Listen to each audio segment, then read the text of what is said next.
And I'm proposing 3 things, and I've been proposing them. And we must not wait, because waiting is showing how unprepared we are.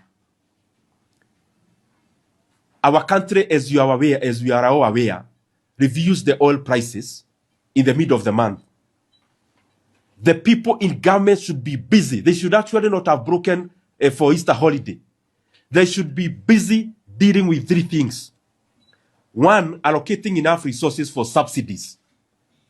Because Kenyans are not going to shoulder the disruption in oil prices if the government will not be doing something about it. Number 1 thing is to provide enough resources for subsidies. Kenya currently consumes around 400 million liters of petrol and diesel per month. And I heard the government people purporting there is 17 billion for all stabilization of prices. That is not enough, my friends. Kenya needs to allocate adequate resources to offer subsidies to the fuel pump prices. Because consumers cannot shoulder the price, neither can our economy be able to shoulder the price increment.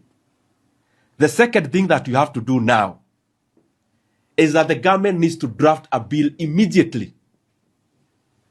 Instead of this bill they are bringing in parliament to make one company assess to profit from Kenyan resources and benefiting the same people in power, the bill they should bring before the House immediately is that of making fuel in Kenya VAT exempt.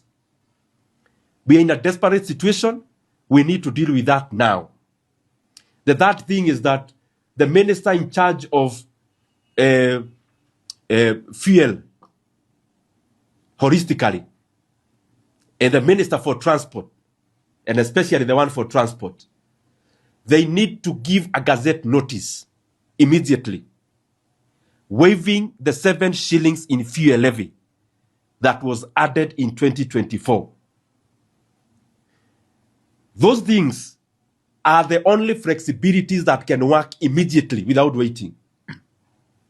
And it is disappointing to see that the people in government are prioritizing politics now, going around the country to politic, when the country is facing an imminent crisis as we go to the mid of April.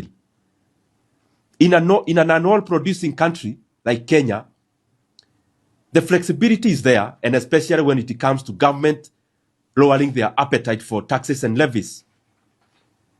The current situation in Kenya is that of the fuel prices we pay in the pump,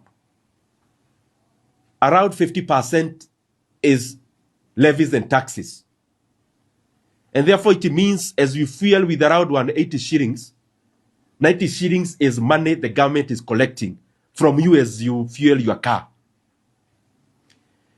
And therefore, there is a lot of flexibility up to all that wavelength that we should be exploiting. Unfortunately, it seems the people in government are just wishing this situation away. You can't wish it away.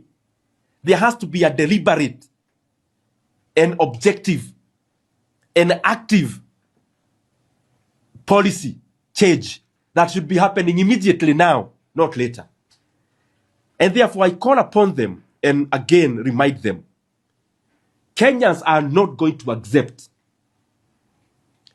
any variations in fuel prices in the middle of April before the government talks about lowering the fuel levy by first abolishing the 7 shillings that was added in 2024.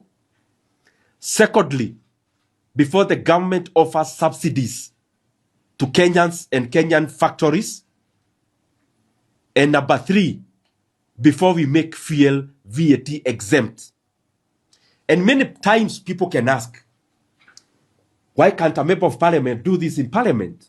Because Kenyans, legitimately, they should ask us these questions. That is a gridlock. In parliament, there is something we call money bills. And whatever we need to do across all these perspectives, you must introduce a bill that has a money element. We call them money bills. And they move faster when they are government-sponsored bills.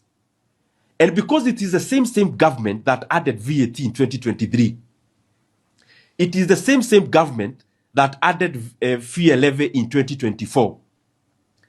And it is the same government that abolished subsidies in 2022. Then the ball is in their court to undo whatever they did. And again, I'm repeating, this cannot wait. It must be done immediately, because we must be seen and we must also proceed to do what is right for our economy and what is appropriate for us to do now.